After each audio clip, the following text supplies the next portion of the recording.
À Pula, en Croatie, le centre de conseil Helping Hand offre des services de santé gratuits et complets.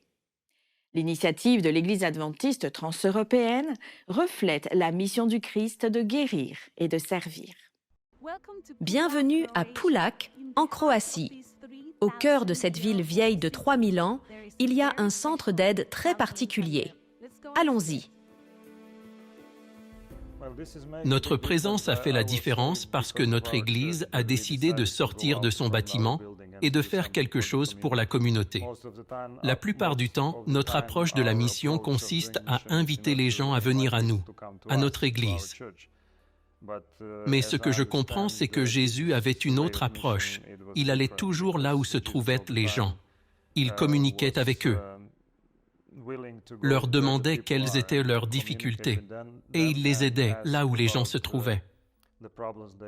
Nous avons donc décidé de sortir de notre bâtiment et de faire quelque chose pour la communauté, là où les gens vivent et là où ils se trouvent dans la ville. Nous avons donc commencé dans ce centre. Le Covid a été un élément déclencheur, car nous avons réalisé que tout était en train de changer. Les gens étaient très seuls et même en colère.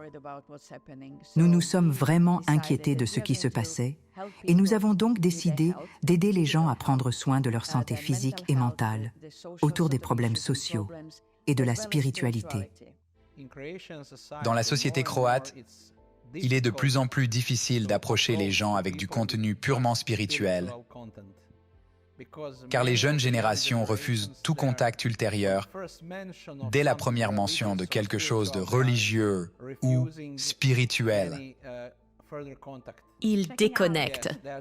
Oui, ils passent à autre chose dans la discussion. Vous combinez la santé mentale et la spiritualité dès le début en disant « Et nous sommes chrétiens et nous sommes là pour vous aider. Vous avez un groupe de professionnels. Qui sont-ils? Que faites-vous et les autres au centre ?» Mon parcours est en travail social et en psychologie. J'ai travaillé en tant que travailleur social, puis conférencier pendant de nombreuses années. Ensuite, nous avons un médecin psychiatre et des pasteurs. J'ai eu quelques mères qui venaient ici et qui avaient des problèmes avec leurs filles, qui avaient des problèmes de santé mentale, troubles bipolaires, anxiété et dépression. Une femme a commencé à venir ici, il y a presque un an, parce qu'elle devenait de plus en plus anxieuse après la mort de son père, et à cause d'autres problèmes dans sa relation, elle développait aussi de très mauvais symptômes physiques. Nous l'avons aidée et sa mère a dit qu'elle est devenue une personne différente. La mère et la fille nous remercient sans cesse. Je remercie Dieu de nous avoir donné cette opportunité. La femme dont nous parlions, en fait, ils sont chrétiens et ils savent que nous sommes protestants, mais je n'ai pas proposé de prier avec eux.